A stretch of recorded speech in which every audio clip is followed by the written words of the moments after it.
Varicose veins కి సరైన చికిత్స కోసం సంప్రదించండి ఎవిస్ హాస్పిటల్. గోధూళితూసరిత కోమల కుంతలాగ్రం గోవర్ధనోద్ధరణ కేళికృత ప్రయాసం గోపీజనస్య కుచ కుంకుమముద్రితాంగం గోవిందమిందువదనం శరణం భజామహ. భాగవత కథాసుధకి స్వాగతం. గోపికల వస్త్రాపహరణాన్ని నిన్న విన్నాం. గోపికా వస్త్రాపహరణం తర్వాత కృష్ణుడు ఇంకెవరిని ఉద్ధరించబోతున్నాడో, ఈ కొత్త లీల ఏమిటో చూద్దాం. ఒక రోజట చాలా తీవ్రమైన ఎండగా ఉందట. బలరామకృష్ణులు, గోపబాలుడు వీళ్ళంతా యమునా తీరాన ఉన్న అడవుల్లో గోవుల్ని మేపుతూ బృందావనం నుంచి చాలా దూరం వెళ్ళిపోయారు. ఎంతో దూరం వెళ్ళాక ఎండవేడికి తట్టుకోలేకపోయారు. ఆ గోవులు కూడా తలా ఒక పక్కన చెట్ల కింద కూర్చున్నాయి. వీళ్ళు కూడా చెట్ల నీటిలో విశ్రమించారు. కాసేపు తేరుకున్నాక ఏమన్నట, మిత్రులారా, ఈ చెట్లను చూడండి, ఇవి ఎవరి నుంచి ఏమీ కోరవు, తమ పట్ల ఎవరెంత అపచారం చేసినా సహిస్తాయి. అలాగే అన్ని ప్రాణులకి ఉపయోగపడమే తన జీవిత లక్ష్యం అన్నట్టు బతుకుతాయి చెట్లు, అంతే కదా. వాటికి ఎవరికి తోటి ఏమీ లేదు, కొట్టేసిన వాడికి కూడా నీడిస్తుంది, పండిస్తుంది చెట్టు. తాము ఎండకు ఎండి గాలికి వాలిపోయి వానకు తడిసి చలిని సహించి అవే బాధల నుంచి మనని రక్షిస్తాయి. అంతేకాదు ఎవరైనా తమ వద్దకు ఏదైనా ఆశించి వస్తే వాళ్ళని రిక్తహస్తాలతోటి పంపవు. ఎవడైనా వస్తాడు, పచ్చగా ఉన్ననాళ్ళు ఆకులు, కాయలు, పళ్ళు, పువ్వులు ఇస్తాయి. ఎండి మోడైపోయాక కలప, కట్టెలు, బొగ్గులు ఇస్తాయి. చెట్లు ఎంత గొప్పవి! ఇంతకంటే జన్మ సాఫల్యం అంతరం ఇంకొకటి ఉందా? జీవిత సాఫల్యానికి ఇంకేం కావాలి? ఎప్పుడూ ఇతరులకు సహాయపడ్డమే. మానవులు వీటిని చూసి నేర్చుకోవాలి. తమ జీవితకాలంలో ప్రాణాన్ని, బుద్ధిని, ధనాన్ని, వాక్కుని లోకహితం కోసం వినియోగించాలి ప్రతి మానవుడు అని శ్రీకృష్ణుడు భాగవతంలోనే చెప్పాడట. భగవద్గీత దాకా వెళ్ళలా, చిన్నపిల్లాడప్పుడే చెప్తున్నాడు. పుట్టిన ప్రతి ప్రాణి లోకహితం కోసం ప్రవర్తించాలి. మనం మొత్తం లోకహితం కోసం ప్రవర్తించలేకపోతాం. కనీసం కొంతైనా లోకహితం, సొంత లాభం కొంత మానుకొని పొరుగువాడికి తోడ్పడాలని కృష్ణ పరమాత్మే చెప్పాడు. అయితే ఏం చేశారు? ఎండగా ఉందనుకున్నారు కదా, సరే నది దగ్గరికి తీసుకెళ్ళి నీళ్లు తాగిచ్చారు. ఆకళ్ళు వేస్తున్నాయి బాగా, ఎండాకాలం ఆకళ్ళు ఎక్కువ. కృష్ణ, ఆకలి తీరే మార్గం ఏదైనా చెప్పమన్నారు. అయితే ఈయన ఏమనుకున్నాడంటే, ఆయన ఆలోచిస్తున్నాడు, తనకు అత్యంత భక్తురాలైన ఒక విప్రపత్నిని ఆయన ఉద్ధరించాల్సి ఉంది. ఆ సమయంలో ఎవరికో ఒకళ్ళకి ఇవ్వాలి, ఒక సహాయం చేయాలి ఆయన. అందుకని ఏం చేశాడు, మిత్రులకి ఆకలి తీర్చేది, తన భక్తురాలకి మోక్షం కలిగించేది అయిన ఒక మంచి ఉపాయాన్ని పెట్టుకున్నాడు. ఏం చెప్పాడంటే, ఆ పక్కన కొంచెం దూరంలో అనేక మంది వేదవేత్తల ఆశ్రమాలు ఉన్నాయి. వాళ్ళంతా యజ్ఞం చేస్తున్నారు, స్వర్గలోకవాసం కోసం యాగాలు చేసుకుంటున్నారు. వాళ్ళు బృహస్పతి శవం అనే యాగం చేస్తున్నారట, యజ్ఞం.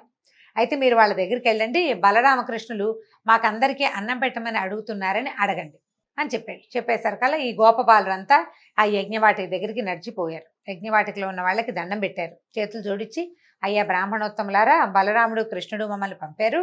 వాళ్ళిద్దరూ మేము చాలా ఆకలితోటి ఉన్నాం, మాకు అన్నం పెట్టమని మిమ్మల్ని అడగమన్నారు అని చెప్పారు. చెప్పేసరికల్లా పైగా మీరు యజ్ఞం చేస్తూ దీక్షలో ఉన్నారు, ఈ దీక్షలో ఉన్న వాళ్ళు తాము వండుకున్న అన్నం తాము తిన్నా ఇతరులకు పెట్టినా తప్పు లేదని చెప్పమన్నారు. మీరు యజ్ఞ దీక్షలో ఉన్న వాళ్ళు అన్నం వాళ్ళు తినచ్చు, ఇంకొకళ్ళకి పెట్టచ్చు, తప్పు లేదని చెప్పమన్నారు. కాబట్టి మీరు సమస్త ధర్మాలు తెలిసిన పెద్దవాళ్ళు బలరామకృష్ణులకి అన్నం పెట్టండి, మాకు కూడా అన్నం పెట్టండి అని అడిగారు. ఈ విప్రులు స్వర్గము మొదలైన అంటే ఏమనాలి, అల్పమైన విషయాలు, చిన్న విషయాల పట్ల మాత్రమే ఆసక్తిగా ఉంది. విస్తారంగా కర్మలు చేయటమే జీవన సాఫల్యం అనుకునే చాలా చిన్న బుద్ధి. వీళ్ళకి భగవంతుడిని తెలుసుకునే ఉపాయం మీద దృష్టి లేదు. స్వర్గారోహణ ఎలా స్వర్గాన్ని పొందాలి అనే దాని మీదే ఉంది. పైగా దానికి తోడు ఏంటంటే, మూర్ఖులు, తమంత జ్ఞానులు ఎవరు లేరన్న ఉద్దేశం ఉన్నవాళ్ళు. భగవంతుడిని తెలియని వాడిని మూర్ఖుడనే కదా అనాలి. అక్కడి నుంచి సాక్షాత్తు భగవంతుడే గుమ్మంలోకి వచ్చి అన్నం అడిగినా విన్నట్టు ఉండిపోయారు. అన్నం పెడతామని అని లేదు, పెట్టమని సమాధానం చెప్పల. గోపబాలుడు వెనక్కి తిరిగి వచ్చేసారు. ఇక నిరాశగా వచ్చారు. అప్పటికే ఎండ మార్చేస్తుంది, ఆకలి కడుపుతో నకనకలాడుతూ వెనక్కి వచ్చారు. అయితే బలరామకృష్ణులకు చెప్పారు, ఇలా జరిగింది. వాళ్ళు ఏం మాట్లాడలేదు. కృష్ణుడు నవ్వేట, ఏదైనా ఒక పని చేయాలంటే ప్రయత్నం చేస్తూ ఉండాలి. మనకు అన్నం కావాలి, ప్రయత్నం చేయొద్దు. వాళ్ళని అడిగావు, వాళ్ళు కాదన్నారు, ఇంకోళ్ళని అడుగు, ఇంకో ప్రయత్నం చేయాలి కదా. ఒక ఉపాయం ఫలించకపోతే ఇంకో ఉపాయం ఆలోచించాలి. కాబట్టి మీరు మళ్ళీ వెళ్ళండి, ఈసారి బ్రాహ్మణులను అడగద్దు, వాళ్ళ భార్యలను అడగండి అన్నాడు. ఈ విప్రులు జ్ఞాన సంపన్నులు. వాళ్ళకి ఆలోచన ఏంటంటే, చదువు విషయం వరకే వాళ్ళకి ఆలోచన ఉంది. కానీ విప్రుల భార్యలు భక్తి సంపన్నులు, వాళ్ళకి చాలా భక్తి ఆలోచనలు ఉన్నాయి. వాళ్ళకి ఏంటంటే, అన్నిటికీ ఎప్పుడు నిరంతరము పరమాత్మ మీదే లగ్నమైన మనసు కలిగిన వాళ్ళు. విప్రపత్నులు విష్ణు కథలు విన్నారు, వాటిని మననం చేసుకున్నారు, వాటినే ధ్యానం చేసి ధన్యులయ్యారు. వారు శరీరాలతో సంసారాల్లో ఉన్నారు, కానీ వాళ్ళ మనసుల్లో మాత్రం విష్ణువే ఉన్నాడు ఖచ్చితంగా. కాబట్టి కృష్ణుడు అన్నం అడుగుతున్నాడు అని చెప్పమన్నారు. ఈ పిల్లలు మళ్ళీ గోపబాలురంతా వెళ్ళారు. భార్యలు కూర్చునేందుకు ప్రత్యేకంగా ఒక పక్కన ఒక శాల ఉందట. ఈ యజ్ఞంలో ఉన్న మగవాళ్ళంతా బ్రాహ్మణులంతా యజ్ఞం చేసుకుంటుంటే వాళ్ళ భార్యలు కూర్చోడానికి ఒక పెద్ద శాల కట్టి ఉంది, కూర్చునున్నారు. వాళ్ళంతా చక్కగా అలంకరించుకుని చక్కగా లక్షణంగా కూర్చునున్నారు. ఉండేసరికల్ గోపబాలుడు నమస్కారం చేసి చెప్పారు వాళ్ళకి, కృష్ణుడు ఆవులు మేపుతూ ఇంటి నుంచి చాలా దూరం వచ్చేసాడు. అతను అతని అనుచరులమైన మేము వాళ్ళ అన్నయ్య అయిన బలరాముడు కూడా ఆకలితోటి ఉన్నాం అని చెప్పాడు. మా అందరికీ అన్నం పెట్టమని అడగమన్నాడు అని అడిగేసరికల్లా ఈ మన విప్రపత్నులు, ఈ బ్రాహ్మణ స్త్రీలు అప్పటికే ఈ కృష్ణుడి సంగతులన్నీ విని ఉన్నారు. కృష్ణుడు సాక్షాత్ శ్రీమన్నారాయణ అనే భావనతో కూడా ఉన్నారు. పరమాత్మే అడగడం తమది పూర్వజన్మ పుణ్యం అనుకుని ఏం చేశారు, వెంటనే గబగబా నడుం కట్టి వంటలు చేసేసారు. చకచక అందరూ కలిసి షడ్రుచులతో అనేక పదార్థాలు ఉండి పెద్ద పెద్ద పాత్రల్లో పెట్టుకున్నారు. భర్తలు, సోదరులు, బంధువులు, పుత్రులు అందరూ స్త్రీలను అన్నం మోసుకెళ్ళద్దు అని కేకలేశారు. అయితే ఏంటంటే నదులకి ఎన్ని కొండలు అడ్డం వచ్చినా అవి సముద్రం వైపే దారితీస్తాయి. అయినా కూడా వీళ్ళు ఏం చేశారు, అలాగే ఈ విప్రపత్నులు ఎవరు వద్దన్నా సరే ఈ అన్నపాత్రలు అవి మోసుకుంటూ కృష్ణుడున్న చోటుకి వెళ్ళారు. వాళ్ళల్లో ఒక ఆమె భర్త గట్టిగా అడ్డుకున్నాడు. ఆమెను వెళ్ళని వాళ్ళ చేతులు గుచ్చేసుకున్నాడట. వెళ్ళనిపోయేసరికల్లా ఆమె ఉండిపోయింది అక్కడే.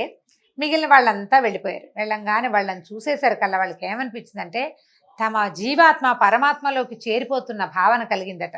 ఆ దివ్యమంగళ స్వరూపాన్ని చూస్తూ ఉండిపోయారు. అప్పుడు ఏం చెప్పాడంటే కృష్ణుడు నవ్వుతూ చెప్పాడట, విశ్వంలో ఉన్న సమస్త జీవులకి ఆత్మని నేనే, ప్రపంచంలో ఉన్న ప్రతి ప్రాణిలోనూ ఉన్నది నేనే, కానీ అందరికీ నా పట్ల సమానంగా భక్తి ఉండదు. ఒక్కొక్కడు నన్ను నమ్మడు కూడా, నమ్మని వాడు ఉంటాడు. కొందరు భక్తి ఏంటంటే ఫలాపేక్షతోటి ఉంటుంది. ఈ పూజ చేస్తేనో, ఈ పారాయణ చేస్తేనో, ఈ నోములు చేస్తే ఈ కోరిక తీరుతుంది, ఇన్ని కొబ్బరికాయలు కొడితే ఈ కోరిక తీరుతుంది, ఈ నామాలు రాస్తే ఈ కోరిక తీరుతుంది. ఇలాంటి ధ్యాసలో ఉండేవాళ్ళు ఏం చేస్తారు, ఆ మనసులో పెట్టుకుంటారు భగవంతుడు ఫలాపేక్షతోటి. ఆ కోరిక తీరే వరకు వాళ్ళ భక్తి దృఢంగా ఉంటుంది. మనం రోజు రామకోటి రాస్తాం అంటే అందరూ ఇలా ఉంటారని నేను చెప్పటం లేదండి, మాట సామెతకి చెప్తున్నాను అంతే. ఈ మన పని అయ్యేదాకా, మా పిల్లలు పైకి వచ్చేదాకానో, లేకపోతే వ్యాపారం పైకి వచ్చేదాకానో, మా ఆరోగ్యము ఏదో అనారోగ్యంలో ఉన్న వ్యక్తి తిరిగి వచ్చేదాకానో ఉపవాసం చేస్తామనో, రామకోటి రాస్తామనో, ఏదో సాయినామని రాస్తామనో, ఇంకోటి రాస్తామనో పెడతారా. అది అయిపోయాక ఏమవుతుంది, ఇది మానేస్తాం మనం కదా, సహజంగా జరిగేదేనండి. ఇది తప్పని అనడం లేదు, తప్పని భగవంతుడు కూడా చెప్పటల్లా. ఫలాపేక్షతో ఉండే భక్తిని గురించి చెప్తూ ఈ మాట చెప్తున్నాడు. వాళ్ళ పని అయిపోయాక ఇంకా భక్తి ఉండదు, ఇంత దృఢంగా ఉండదు, కొద్దిగా ఉంటుంది. ఆయన పట్టుకున్నాం, పని అయ్యింది, ఈసారి మళ్ళీ అవసరం ఉన్నప్పుడు మళ్ళీ పట్టుకుందామని ఒక ఆఫీసర్ భావన ఉంటుందన్నమాట భగవంతుడి మీద. అయితే కొందరికి భక్తి అహైతుకి అంటే ఫలాపేక్ష లేనిది, వాళ్ళకి నిర్మలమైన ప్రేమ నిరంతరం ఉంటుంది. ఎవరు ఎన్ని అవరోధాలు కల్పించినా, ఏం జరిగినా, మనమే నడుస్తూ గోతులో పడినా కూడా భక్తిలో మార్పు ఉండదు. మనం గోతులో పడితే భగవంతుడు ఏం చేస్తాడు అనిపిస్తుంది. సాధారణంగా మనకెట్లా ఉంటుంది, ఏదైనా రాగానే ఇంకా దేవుడు లేడనేస్తాం. మరణం సంభవించగానే దేవుడు లేడు, ఏదైనా ప్రమాదం అయితే దేవుడు లేడు, వ్యాపారం పాడైతే దేవుడు లేడు, ఉద్యోగం పోతే దేవుడు లేడు. అవన్నీ మనకొచ్చిన సమస్యలు. దానికి భగవంతుడు ఉండడానికి దీనికి అసలు సంబంధమే లేదు. ఆ ధ్యాస ఉండదు మనకు అవన్నీ ఇవ్వడానికి దేవుడు ఉన్నాడని మనం నమ్ముతాం. ఈ ఫలాపేక్ష ఉన్నవాళ్ళు అది. కానీ ఫలాపేక్ష లేని, ఏ హేతువు లేని నిర్హేతుకమైన భక్తి ప్రపత్తులు కొంతమందిలో ఉంటాయి. ప్రత్యేకమైన వ్యక్తులు, సాధారణ జీవితాలు గడపరు వాళ్ళు, మనలాగా ఉండకపోయి ఉండొచ్చు బహుశా. అయితే ఈ వీళ్ళకి చెప్తున్నాడు, మీరు అటువంటి నిర్మలమైన భక్తి కలిగి ఉన్నవాళ్ళు. ఇప్పుడు యజ్ఞం చేస్తున్నారు, యజ్ఞం వల్ల ఒక ఫలితం ఉంది కాబట్టే యజ్ఞం, లేకపోతే ఎందుకు చేస్తారు? వీళ్ళు కృష్ణుడికి అన్నం తెచ్చారు, ఏం ఫలితం లేదు, వాళ్ళకి ఏం అక్కర్లేదు, ఆకలితో ఉన్నాను అన్నం పెట్టండి అన్నాడు, పట్టుకొచ్చారు. ఆయన డబ్బిస్తాడనో ముక్తిస్తాడనో ఊహ ఏం లేదు వాళ్ళకి. ఈ నిర్మలమైన భక్తి ఉంది, భక్తి కలిగిన వాళ్ళు. అందుకే మీకు నా దర్శనం ఇవ్వాలనే మిమ్మల్ని ఇక్కడికి రప్పించాను. మీరు వచ్చిన పని పూర్తయిపోయింది, నన్ను చూసేశారు కదా, ఇంకా మీరు వెనక్కి వెళ్ళిపోండి, మీ భర్తల యజ్ఞం పూర్తి చేసేందుకు సహకరించండి అనేసరికి ఆ స్త్రీలు ఒప్పుకోలేదట. వద్దునైనా మేము వెళ్ళము, వేదాలు ఘోషించే మాటలు సత్యమని నిరూపించు, నీ పాదాంబోజాలు అంటే నీ పాదాలు చేరినటువంటి భక్తులకి ఇక ఈ భవాంబోతులు ఈ ప్రపంచంలోకి తిరిగి రావడం లేదు. ఎవరైతే వైకుంఠంలో స్వామి సాయుధ్యాన్ని పొందుతారో వాళ్ళకి మళ్ళీ పుట్టుక లేదు అని వేదాల్లో చెప్పబడింది. అది నిరూపించు, వేదాలు ఉపనిషత్తులు చెప్తున్నాయి. నిరూపించు, మేము నీ పాదాలు పట్టుకున్నాం, సర్వసంగాలు త్యజించేసాం, భర్తలు లేరు, కొడుకులు లేరు, తమ్ముళ్ళు లేరు, మామయ్యలు లేరు, అందరినీ వదిలిపెట్టి వచ్చేసాం, నీ పాద సేవా భాగ్యాన్ని మాకు అనుగ్రహించు, ఇంతకు మించి ఇంకా ఏమీ అడగమన్నారట. నీ పాదాల మీద పడిన తులసి దళం మాకివ్వు, అది 14 భువనాదుల మీద ఆధిపత్యం కంటే ఎక్కువ. మేము ఇప్పుడు వెళ్ళినా మమ్మల్ని వాళ్ళని తిరస్కరించి ఇక్కడికి వచ్చామని వాళ్ళు మమ్మల్ని కోపంతో భర్తలు కానీ బంధువులు కానీ పుత్రులు కానీ స్వీకరించరు. ఇది సహజంగా జరిగే కదా. నా మాట కాదని వెళ్ళావు, ఏమంటూ వచ్చావు, ఎక్కడి గురించి వచ్చావో అక్కడికే వెళ్ళిపో అంటారు, ఎవరి కోసం వెళ్ళావో అక్కడికే పొమ్మంటారు. లోక సహజంగా జరిగేది. వాళ్ళు ఒప్పుకోరు నాయన అంటే కృష్ణుడు చెప్పాడు గట్టిగా, నేను మీకు అనుజ్ఞిస్తున్నాను, మిమ్మల్ని దేవతలు కూడా తిరస్కరించలేరు, దేవతలు కూడా మిమ్మల్ని కాదనడానికి వీల్లేదు. మీ స్వజనులందరూ అంటే మీ తాలూకు పరివారం, భర్తలు, పిల్లలు, తర్వాత అత్తమామలందరూ చక్కగా గౌరవంగా ఆదరంగా స్వీకరిస్తారు. ఈ దేహంతో ఈ లోకంలో ఉండగా నాకు సమీపంలో ఉండాలని, నన్ను సేవించాలని, అదే భాగ్యమని అని అనుకోకండి. నాకు దూరంగా ఉన్నప్పుడు అంటే నేను దూరంగా ఉన్నప్పుడు మీరు నా గురించే మాట్లాడుకుంటారు, ఇతరులు నా గురించి మాట్లాడితే శ్రద్ధగా వింటారు, నా రూపాన్ని మనసులో నిక్షిప్తం చేసుకుంటారు, నన్ను ధ్యానిస్తారు. భగవంతుడు దగ్గరలో ఉండటం కంటే దూరంలో ఉండటం చాలా గొప్ప విషయం అని చెప్తున్నాడు ఈయన. దూరంగా ఉన్నప్పుడే కదా ధ్యాస ఎక్కువ అవుతుంది, నా సాన్నిధ్యంలో ఉన్నప్పుడు అలా కుదరదు. కాబట్టి మీరు నాకు సమీపంలో ఉండాలని కోరుకోవద్దమ్మా. గృహిణులుగా మీకు జీవితంలో చాలా కర్తవ్యాలని, వాటిని శ్రద్ధగా నిర్వహించండి. ఆ ధర్మాన్ని పాటిస్తూనే మనసును నా మీద లగ్నం చేయండి, నాకు సన్నిహితులవుతారు, త్వరలోనే సాయుధ్యం పొందుతారని చెప్పి పంపించాడు. ఈ కృష్ణుడికి నమస్కరించి విప్రపత్నులంతా తమ తమ ఆశ్రమాలకు వెళ్ళిపోయారు. భర్తలు వారిని తమ మాట కాదని వెళ్ళారన్న భావాలే లేవు ఎవరికి. వాళ్ళ లోపలి భావాన్ని ఆ లోపల ఉన్న అంతర్జ్యోతే తుడిపేసింది. అందరూ సగౌరవంగా మామూలుగా ఉన్నారు, ఏమి ఇబ్బంది పెట్టలేదు. భార్యలతో కలిసి యజ్ఞం పూర్తి చేశారు. భర్త చేత అడ్డగించబడిన స్త్రీ మాత్రం ఒక ఆవిడ భార్యని వెళ్ళనివ్వలేదు కదా, ఆపేశాడు. ఆమె కృష్ణుడినే ఏకాగ్రంగా ధ్యానిస్తూ యోగం ద్వారా శరీరాన్ని విడిచిపెట్టేసిందట. కృష్ణుడు తక్షణం అనుగ్రహించాలనుకుంది ఆమెనే. ఆమె తాలూకు ఆత్మ భగవంతుడిలో లీనమైపోయిందట. ఈ బలరాముడు కృష్ణులు ఏం చేశారు, మిత్రులతో కలిసి ఈ విప్రపత్నులు తెచ్చారు కదా, బ్రాహ్మణ స్త్రీలు తెచ్చిన ఆహారాన్ని హాయిగా తిన్నారు. అప్పుడు బ్రాహ్మలు యజ్ఞం పూర్తయ్యేసరికి వాళ్ళు ఏం తెలుసుకున్నారంటే, తమ భార్యలలో అంతకుముందు లేని తేజస్సుని, ప్రశాంతతని గమనించారు. భగవంతుణ్ణి సాక్షాత్ దర్శనం చేసిన వాడి ముఖంలో ఎలాంటి ప్రశాంతత వస్తుంది, ఎంత ప్రశాంతత, ఎంత తేజస్సు, ఎంత మనసు ఎంత నిమ్మళంగా ఉంటుంది. వాళ్ళు దేనికి హైరాన్ పడరు. వాళ్ళని చూసేసరికల్లా వీళ్ళకి అర్థమైంది. కృష్ణుడి గురించి వాళ్ళు విన్నారు, వాళ్ళకి తెలుసు కొంత. కానీ అయ్యో యజ్ఞం కోసం ఇలాంటి అవకాశాన్ని జారవిడుచుకున్నామే అని చాలా చింతించారట. మనం మంచి మంచి వంశాల్లో పుట్టాము, శాస్త్రోక్తంగా అన్ని షోడశ కర్మలు చేయించుకున్నాము, చక్కగా అన్నీ చేసాం, వైదిక కర్మల్లో నిష్ణాతులమయ్యాం, యజ్ఞాలు చేస్తున్నాము, చాలామందికి గురువులు అయ్యాం, కానీ పరమాత్మ మన వాకిట్లో నిలబడి పట్టెడు అన్నం పెట్టమంటే పెట్టలేకపోయాము. ఎంత యజ్ఞం మీదే దృష్టి పెట్టుకున్నాం, పక్కనే చేతికి అందొచ్చిన పరమాత్మని మనం గుర్తించలేకని దురదృష్టవంతులం అయిపోయామని చాలా చింతించారు. యజ్ఞం చేసే దేశ కాలాలు, యజ్ఞ విధాలు, ఋత్విక్కులు, వాళ్ళు చదివే మంత్రాలు, అగ్నులు, ఆ అగ్నుల్లో వేసే వివిధ ద్రవ్యాలు, ఆ హవిస్సులని అందుకునే దేవతలు, యజ్ఞం చేసే యజమాని, యజ్ఞ ఫలము అన్నీ శ్రీమన్నారాయణుడే అని వేదంలో చెప్పబడింది.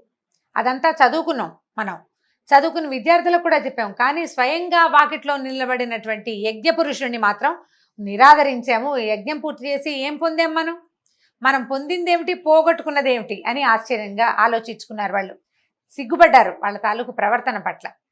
మనం యజ్ఞం చేసేది ఎవరి కోసం అయితే యజ్ఞం చేస్తున్నామో అతడు వచ్చి వాకిట్లో నిలబడ్డాడు, ఆయన్ని వాకిట్లో నుంచే వెనక్కి పంపేశాం. యజ్ఞం వల్ల ఫలితం వస్తుంది, క్రియ వల్ల ఫలితం రాదు కదా, కర్మలతోటి ఫలితాలు రావు. దాంతో వీళ్ళు ఏమనుకున్నారు, చాలా బాధపడిపోయారు. అయ్యో ఏ శాస్త్రాధ్యయనము లేని మన భార్యలకి భగవంతుడి పట్ల నిశ్చలమైన భక్తి ఉంది, వీటన్నిటికంటే యజ్ఞాది కర్మల కంటే భక్తి గొప్పదని వాళ్ళు నిరూపించారు. వెంటనే గుర్తించి సేవించారు, తరించారు. అప్పుడు దండాలు పెట్టుకున్నారనమాట. చేసిన అపరాధాన్ని మన్నించు, మేము ఇంత తప్పు చేశాము, ఎక్కడో ఉన్నాడు, ఇక దగ్గరలోనే ఉండుంటాడు, అడవిలో అన్నాలు తిని భోజనాలు చేసి ఉంటారు కదా, వీళ్ళు పట్టుకెళ్ళిన అన్నం అంతా తిని ఉంటారు, వాళ్ళు ఇక్కడే ఎక్కడో ఉంటాడు, వెళ్దామని వాళ్ళకి కోరిక కలిగింది. కానీ ఒకవేళ వెళ్తే రాజ్యాన్ని పాలించే కంసుడి ఆగ్రహానికి గురవుతామేమోనని భయం వేసింది. దాంతో సర్దుకుని ఊరుకున్నారు, ఇంక ఏమీ చేయలేకపోయారు. మొదటిసారి చూడండి, కర్మల లంపటంలో అంటే ఈ యజ్ఞం మీద ధ్యాసతోటి కృష్ణుణ్ణి గుర్తించలేకపోయారు. రెండో అవకాశం వచ్చినప్పుడు అంటే వెళ్ళి చూసేందుకు తమకు అవకాశం ఉంది, తెలుసుకున్నారు పరమాత్మేనని తెలుసుకున్నారు. కానీ వీళ్ళకి ఏంటంటే దర్శించాలనుకున్న వాళ్ళకి అలవాటైన తర్కము, ఆలోచనలు, అంటే ఇప్పుడు వెళ్తే కంసుడు ఏమంటాడు, రేపొద్దున యజ్ఞాలు చేసుకొని ఇస్తాడు, చేసుకొని అంత దూరం ఆలోచించారు. భగవంతుని చూసే అవకాశం వచ్చినప్పుడు కుతర్కాలేకపోతే ఇంకేముందండి, అవకాశం పోయినట్టే. ఆ రకంగా బ్రాహ్మణులంతా అవకాశాన్ని పోగొట్టుకున్నారు. ఈ సమస్త లోకాధిపతిని దర్శిస్తే మధురాధిపతికి కోపం వస్తుందేమోనని ఆలోచించారు. అందుకంటే చెప్తారు, ఆకాశం అంత జ్ఞానం కంటే ఆవగింజంత భక్తి మిన్నా అని చెప్తారు పెద్దవాళ్ళు. అనేక సార్లు చెప్పినా కూడా చెప్పగా ఇప్పుడు మనకి వ్యాసుల వారు చాలాసార్లు ఇది చెప్తూనే వచ్చాడు. భగవద్గీతలో ఎన్నోసార్లు వింటాం. దానికంటే ఇది ముఖ్యమైనది, కర్మల కంటే భక్తి ముఖ్యమైనది అని వ్యాసుల వారు ఎన్నిసార్లు చెప్పారు ఈ మాట. భారతము, భాగవతము, మనం తర్వాత ఏమో భగవద్గీత లాంటివి చదివిన, రామాయణంలోనూ ప్రతి చోట భక్తి శ్రద్ధ చాలా ముఖ్యమైనవని, యజ్ఞాలు హోమాలు చేయొద్దని కాదు, కర్మలు చేయొద్దు అన్న భావం అసలు లేనే లేదు. అవన్నీ చేస్తూ వాటితో పాటు భక్తి శ్రద్ధ అనేవి చాలా ముఖ్యమైనవి. ఇప్పుడు యజ్ఞమా భగవంతుడా అంటే ఏదని తేల్చుకోవద్దు. నువ్వు తేల్చుకోలేకపోతున్నావంటే నువ్వు ఇంపార్టెన్స్ కర్మలకు ఇస్తున్నట్టు. వీళ్ళు చేసిన పొరపాటే అది. అయితే ఈ రకంగా బ్రాహ్మణ పత్నులని ఉద్ధరించాడు శ్రీకృష్ణ పరమాత్మ. దీంతో భాగవత కథా సుధ ఇవాల్టి భాగం పూర్తయింది. వచ్చే భాగంలో మళ్ళీ కలుసుకుందాం. నమస్కారం.